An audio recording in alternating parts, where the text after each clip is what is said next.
Good That was good. morning and welcome to Sales Chatter, the logistics podcast where we aim to help 10,000 reps hit a million GP. I'm your co host, Ryan Mohammed, and with me is my good friend, President and CEO of RGTX Logistics Solutions, the Bodacious Cowboy, Jeff Dickinson. How you doing this morning, brother? Morning, my man. How are you doing this morning? I'm doing spectacular, man. I'm excited. After Data Day, I'm pumped. Today we have an amazing guest coming with us. So, what do you think, Jeff? Well, I'll tell you what, I can't wait to get back into our conversations about empowering women into logistics. It is Women History Month, so we must mention that. So it's all in line. So let's get to it and let's get into the show. Let's go. Boom. Welcome to the HPLS podcast. Live, relevant, and high performance information, conversations, and education weekly.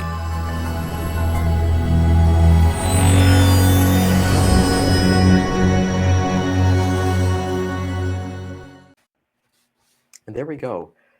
Jeff, today we always say this, right? We always have powerhouse women who come on our show and they get to share their story and get to know how we can push the peanut forward. And today we have no exception of that. We have somebody who immigrated here from Armenia to the US, chased her American dream. And the one thing that I was looking and reading on her interviews was that she saw a lot of Hollywood movies and a lot of American movies when she was back home. And she's like, you know what? I want this one day. I want to make this happen. So we do have Lida Habokian, Habokian, sorry, apologies, joining us this morning on Sales Chatter. I know I messed it up. I was going to get that. But with that being said, let's bring her on. And we're excited to have an amazing jam-packed episode. Want to welcome Lida this morning to Sales Chatter. Good morning. Good morning. Yeah, So so how you where doing were this you, morning? where you out this morning? Where were you about? Well, I live in South Carolina, so I went to my group gym training, and I'm ready for our good conversation. All right, let's get it started. What we like to do, we kind of like to start a little bit slow and then we work our way up to the difficult questions. But simply, how did logistics find you, Lida? Well, I moved to USA, as you mentioned, in the end of 2015, and my husband, he was a truck driver, and I was bored at home, not knowing anyone or not having any friends in a new country. So I said, you know what, let me just go and try to get my CDL. I went to DMV and I got this book and I practiced on my own and I passed these exams. And then he taught me how to drive, and I took the driving test, and the instructor was very nice, and he said, "Okay, you know what? You know your pre-trip inspection. You did your parking, even though I drove very bad. But he said, you know what? I am giving you your driving license. I guess you will learn." Because as I mentioned, one of my posts, my trailer was 53 feet, but I was taking this driving test in St. Petersburg, Florida, which is very narrow roads, and most of the time you take this driving test for 48 feet a trailer. So mine was 53, so I was not able to do the turns, properly. But it was really fun. He was laughing with me, actually. I Yeah. love that because I remember I was reading that, yeah, I think you went during like, there was two unloading times that you went to go do your Yes. test.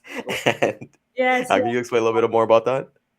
Yes, so we had a meat. We were hauling Tyson meat. So we had two unloadings. We unloaded some of the meat and we had still meat on the trail. And I was joking. I said, you know what? I have a meat. Do you want to make a barbecue? He said, yeah, let's do barbecue.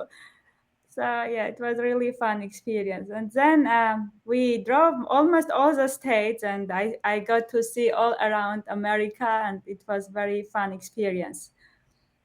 How long Yeah, did you and do I that for? Yes. What? Yeah, how long did you do that for? Yeah, I did the 1 year. I drove 1 year, then I had, to take time off to have kids and take care of them. see, there we go. A hardworking mom. Yes. What made you change from wanting to, well, obviously pregnancy would have helped with that, but why did you decide to go into freight agent and not become a freight broker and have like your own agency yourself? First I did some dispatching because we opened our trucking company and we had 5 trucks and 5 trailers. So from trucking, I went into dispatching and fleet management. I was doing everything about this trucking company, like safety and compliance, hiring drivers, accounting. So I was one person operation. And then I said I was sometimes mad at the rude brokers, and I said, you know what, I'm trying to become a broker. I opened actually my brokerage, but because I didn't have credit score and enough, experience, I said I will start as an agent, and I think that was the best decision I made. Yeah, it's one of the best things that you can do, and then both Jeff and I, we both know that kind of controlling your own destiny. I Yes. know that from in my research that you do a lot of like open deck, over dimensional. How did that find you? Because I know when you mentioned that when you were driving truck, you and your husband, you guys did reefer, right? You're hauling meat. So how do you go from reefer all the way to over dimensional? Well, in the beginning, I said, okay, I drove reefer. I guess I will start with reefer, but I found it very, very stressful. And yeah, I said I like geometry, and I decided to change my niche, and I really enjoy what I do now. That is amazing. That is so amazing. So doing overdeck, sorry, over dimensional, it's definitely you've kind of carved out your path here. One thing that I read that Jeff is gonna be a fan of. You don't like cold calling. You're a fan of. I know you took some courses and things like that, but can you share the first story with the customer that you got on LinkedIn? Yeah, well, my greatest customer actually he found me in LinkedIn, and he became one of my greatest customer because I was trying to be active in LinkedIn, and we are based out of South Carolina. We are actually like 30 minutes away from each other, and he always invites me to visit him every time they hire new shipping manager. So yeah, my first customer, I think that's how I got. And one of my but my first lot that I moved, it was different customer. Yes, I found him in LinkedIn. I DM'd him, I emailed him, and he gave me opportunity. I was first trying to move it with my own brokerage, but I was having hard times, and I told him that I am joining Freight Tech and I would like to get another opportunity, and he gave me a lot, and he paid me $5,000, and I posted it for 4,000. And when the carrier called me, I was so excited. I didn't even let him negotiate. I said, you know what? I will pay you 4,500. Can you do this lot? And he said, yes. I said, yeah. And that's how I started to move freight. So it was very, fun. My first lot was coils. I think it was 3 coils or 2 coils. With all those coil racks, right? Yes, with coil racks and tarp and chains. Yeah. Are you still moving that type of Yeah, material? yes. Nice. Sometimes I move it. Yeah, not very often, but yeah. So tell me quickly, and the audience as well. You're not a fan of cold calling, either am I. I like to uh, exploit my current clients that I have on board because there's nothing better than a good referral and a good recommendation for somebody that you're knocking it out of the park every single day with, right? So Yeah. how do you go about finding your clients and increasing your revenue and your pipeline by not making phone calls? Well, I mostly utilize email marketing and LinkedIn and referrals. Also, I do face-to-face visitation because I live in a good area in Greenville, South Carolina, and we have a lot of manufacturing companies. And also, Charlotte, North Carolina, is not too far away, so I like to visit and to get to know people and their operation in real life. As far as cold calling, this year I decided to challenge myself and find customers with cold calling. In the beginning, I was a little bit because I got a not American accent, and some people they say that they don't understand me. So I think that was my struggle. But now I feel that I can make them understand what I am trying to say. So Yeah, yeah. for all the women that are out there that are coming into the brokerage area, what is the hardest part about accepting no? Because I'm sure that you get a lot of no's with those cold calls. Yeah. Because if you didn't, you'd be a billionaire, right? Because every time you made a phone call, you would get those lanes and move those shipments. So tell the folks out there, from your perspective, what it feels like and how you get over those obstacles of rejection. Yeah, well, I always tell my people who ask me questions, or I do also one-on-one coaching.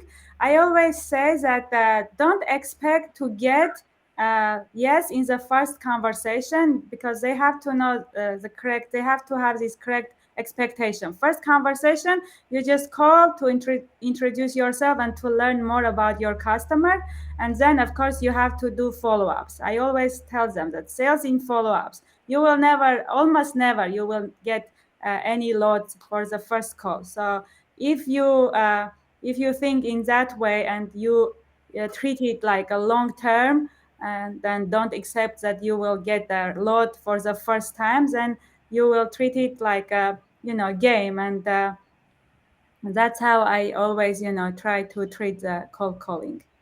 And One thing. lately, I decided to like do better like warm call when I already connected with these people in LinkedIn, or they are my customers. So now when I call, it is cold call, but not very cold, a little bit warmer phone call. So at least I can mention some referrals, or at least I can mention that we are connected in LinkedIn, and it will not be too cold call.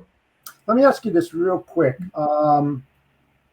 Your clients, how many of them in your pipeline are from referrals and recommendations compared to cold calls?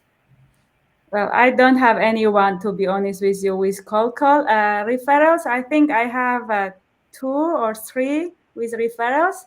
One of them, actually, I went to buy a camper, and it turned out that this guy is a general manager, and one of the companies that they move dump trailers.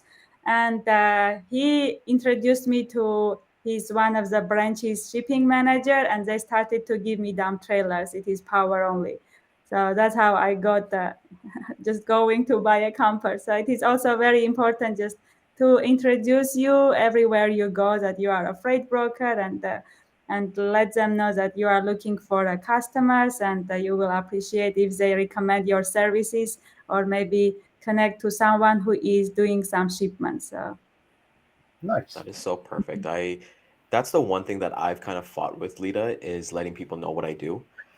But mhm. I've embraced that. So my wife actually is an RMT, and she's gotten leads for me more than I've done in my own outreach. Just people that she's seen as like patients and things like that.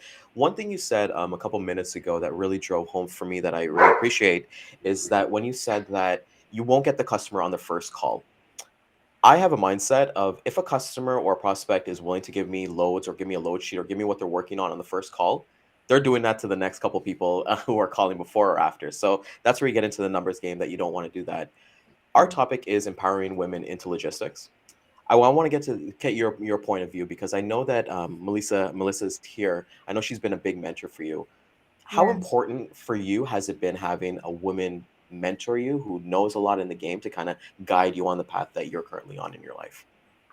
Yeah, so with Melissa, we connect because she also has girls, and I do have two girls, and she's a believer, and I am a believer, and there is a lot of connection between me and Melissa. And I think having her on my side, it has been a really blessing, because anytime I have a question, I know that I can ask him, and she is always available, or she can schedule a meeting with me even during the weekends to help me with my questions and resources, because she has more than 20 years of experience, and I have been in logistics like 6 years, and only 2 years in freight brokering. So of course I can learn a lot.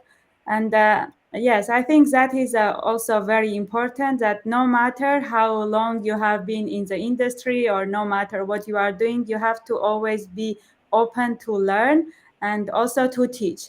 So I am, taking Melissa's path. I am teaching because she is not doing one-on-one coaching, and I am trying to, instead of her, I am doing it, because I feel that there is a lot of there are a lot of people who need like one-on-one coach direction, or someone who will always answer your questions. And I try my best to do that.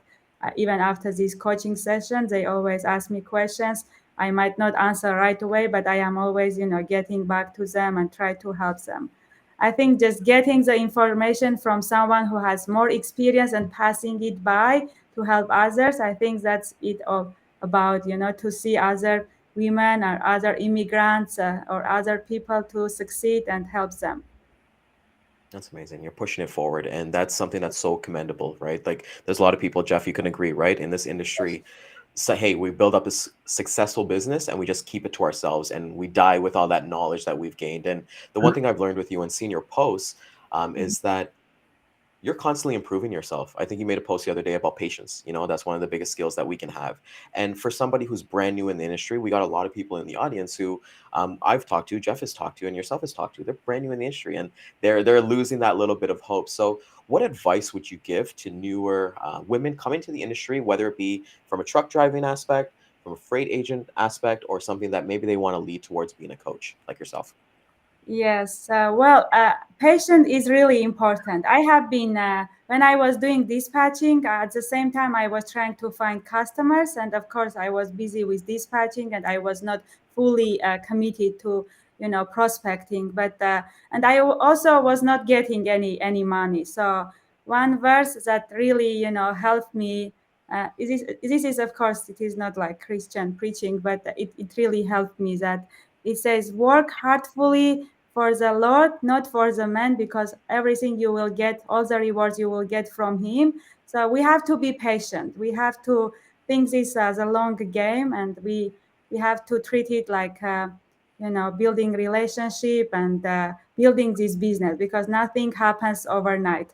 And it takes a lot of hard work, a lot of patience, a lot of sometimes even crying, because in my first first 5 months I was just asking God, can I just make $5,000 from freight brokering? That was my prayer, my dream. And in my second month I made like almost 11,000. So whatever you ask, you always get more, but you have to put the work in, and you have to be patient, and you have to, of course, believe. Also, I have read that believing hard, planning head, brain, and the working hands, all these three, you can get everything with all these three combined. So we have to work, plan, and believe. I couldn't agree with you more. And when you talk about you mentoring people, you have to have a lot of patience to do that, because there's a lot of newbies out there that are still wet behind the ears, that are entering the industry, that don't know that much, and they don't have those questions that experienced people would have to ask, right? So to have those patience and be able to help mentor them and coach them and develop them into something that they may like, because there's a lot of times that they want to get into it and they just think that it's too complex or something, but helping them to understand the great benefits behind that and what you can gain. Like yourself, you were saying that you only wanted to make $5,000, and in that month you made 11,000. You exceeded your own expectations, and that helps others to understand that as well. Um, Mentors, we had Melissa on the show, and she's highly intelligent and she has great background and experience in that. How do you mentor people on one? I mean, you have a great mentor, Melissa. You know how she operates. Do you operate like the same way or method, or do you have your own way in case other women out there want to reach out to you and ask you those questions? How do you go about that?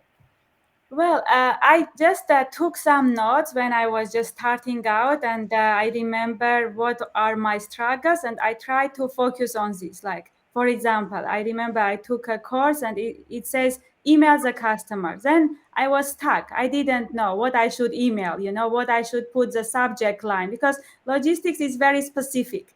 Yes. And that's why when I do this coaching, I provide email templates that people know what is the subject line, what they should write, what articles they should share, what industry news they should share with potential customers or even existing customers. So I just even when I do this coaching, I ask questions and then I know and I take note what are their struggles, and I try to focus on these things, because if we provide whatever is out there but we are not focusing what is the real struggle, then I think it is not healthy.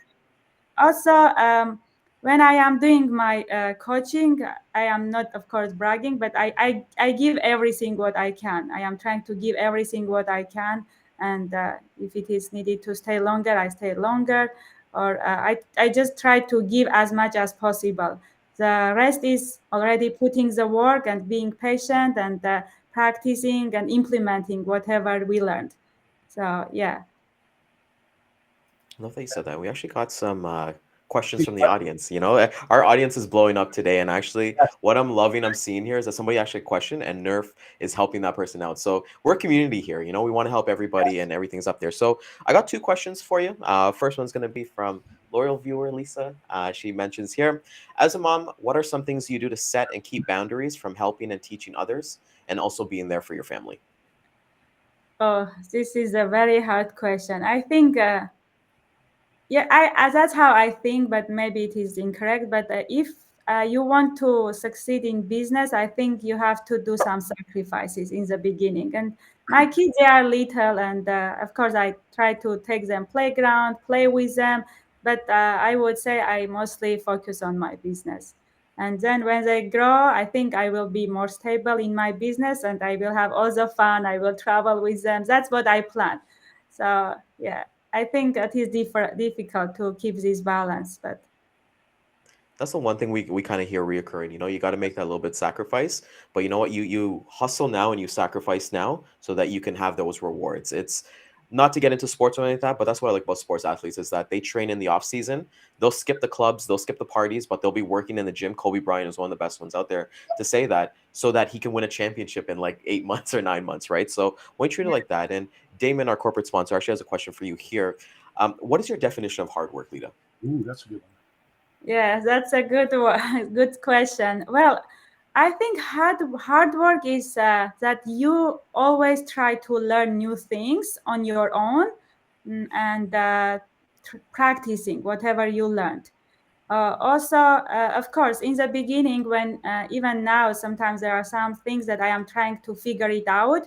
But when already you figured it out, you have to have some structure or some committed time. Like, let's say you commit to prospect 1 hour a day and you stick to this. Or, of course, logistics is crazy and you might get distracted. But I think hard work is that you are constantly improving and you are constantly learning, and whatever you learn you put it in practice. Yes, I totally agree. We've got another comment here and question from Lamar Watts. How many hours do you spend a day working on LinkedIn? Well, sometimes I hire some lady and she's, DMing the customer. So I provide the template and I provide the industry news and she does it. But for writing a post, honestly, it takes me sometimes a lot of time because, as I mentioned, English is not my first language. I check it with Grammarly. I tried, of course, my best to put a good post, and sometimes when I'm making carousel it might take me 2-3 hours only to make one carousel. So it is a lot of work, especially if I'm not sure how if I am doing it the best, but I am trying as much as best as possible. So yeah, writing a post, it takes for me like 1 hour, 2 hours sometimes. Yeah, I got another question for you from David. Hi, everyone. Hi, Lydia. Could you please tell us what should we do if a customer is offering no load and after he is telling that it has been covered with another guy? So oh God, what should we do in that case? Well, in that case, if it is you see that it is a good customer, it happens to me too. I try to next time I try to be like more responsive. I mean, if I like answered in 10 minutes, next time I should answer like right away or in 2 minutes. Also ask for feedback. So why, like not directly why, but just asking. So what was the, how much did you cover? Sometimes I even directly ask the customer, how much did you cover? So I understand maybe my price was not the right, or maybe I was busy with other stuff and I couldn't answer them right away. So asking feedback and trying to understand why he covered it with someone else instead of you. So and trying to next time to do better. And those are amazing questions. I Customers, know. yes, and customers, I want you everyone to understand that don't think that if they these times they covered with someone else, then he's done with you or you are not together, right? He will give you another opportunity. Honestly, like my customers also, they sometimes give a lot to other people, but that's fine. I am not getting offended, and I always say, okay, I'm glad you covered it. Let me know if you have another one. So Perfect just answer. take it easy because they will give it more. Don't get offended, don't get sad, or just take it easy. It will come. Yeah, like I Exactly. always say, don't take it to heart. You know, logistics is a very stressful environment, and when you do take that to heart, it affects everything that you do in your business.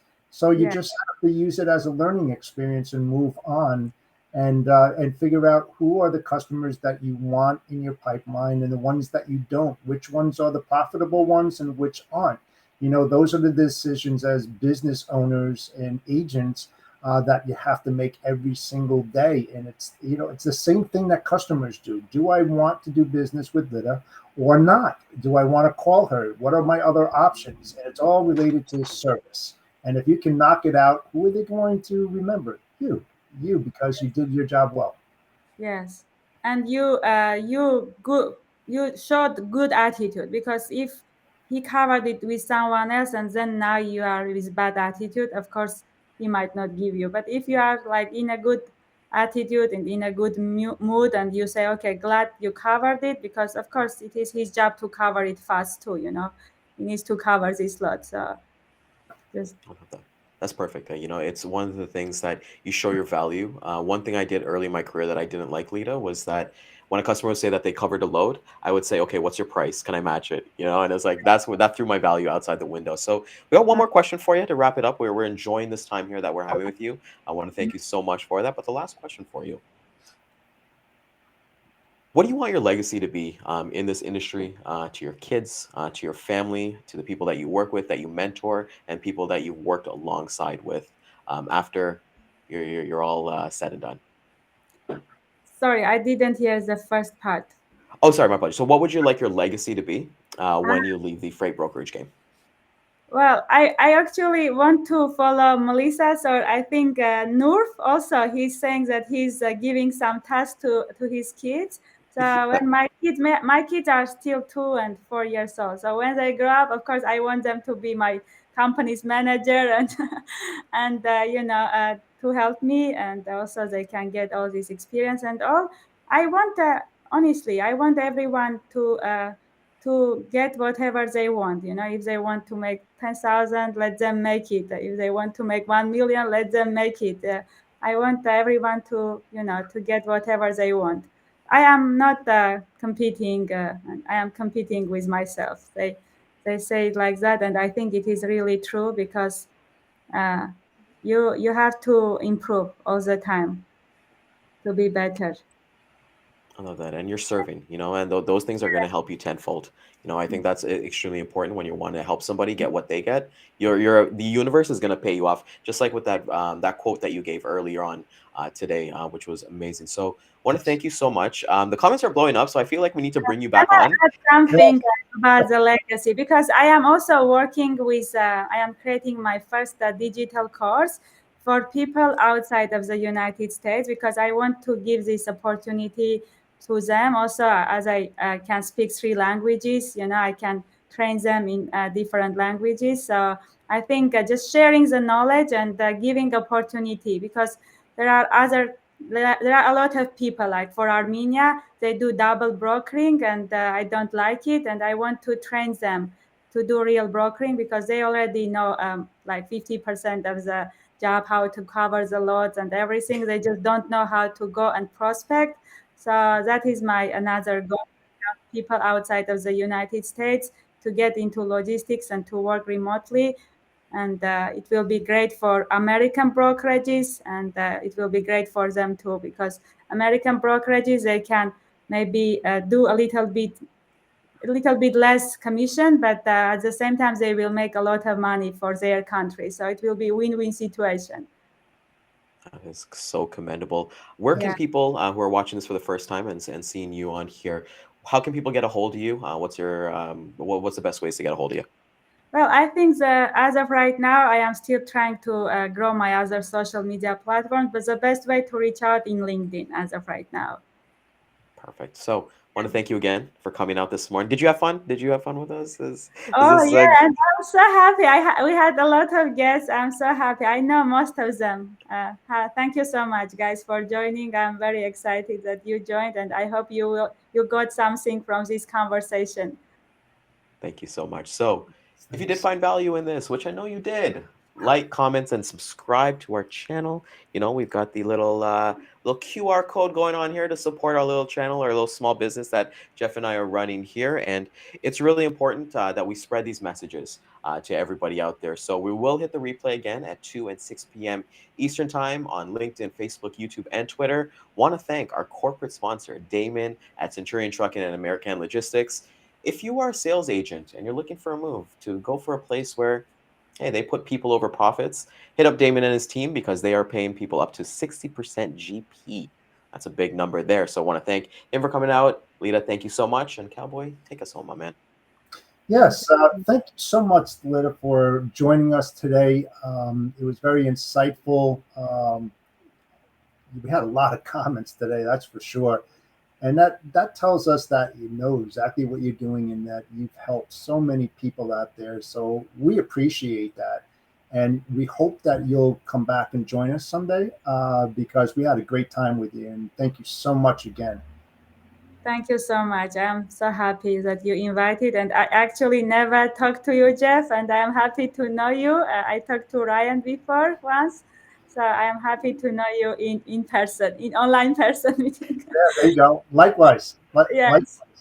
So tomorrow we have a great show for everyone. We have Nicole Glenn, owner and founder of Candor Expedite. It's going to be a great show here on Sales Chatter Live at 11 a.m. daily. So come and join us. Bodacious Cowboy out. Have a great day, folks. See you tomorrow.